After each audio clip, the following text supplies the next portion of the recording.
Okay, hello everyone. Here I want to provide tutorial on how to edit Bitmoji on Snapchat app on Android device. Well, knowing how to edit your Bitmoji on Snapchat allows you to personalize your avatar and express yourself creatively within the app. And also by editing your Bitmoji, you can change its appearance, outfit, hairstyle, facial features, and more to better reflect your personality or current mood. This customization feature enables you to make your Bitmoji truly unique and tailored to your preferences. So let's go to the tutorial.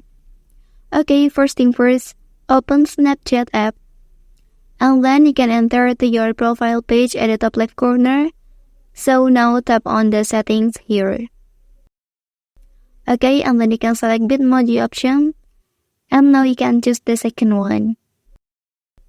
Okay, so next you can edit your Bitmoji. Start from hairstyle, wired earrings, accessories, skin tone, and many others that you can apply to your avatar.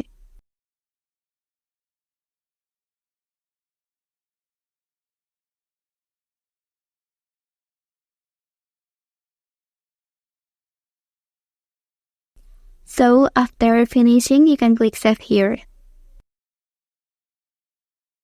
Well, that's the tutorial on how to edit Bitmoji on Snapchat app on an Android device. If you are helped by this video, don't forget to like and subscribe to get other information from this channel. Thank you.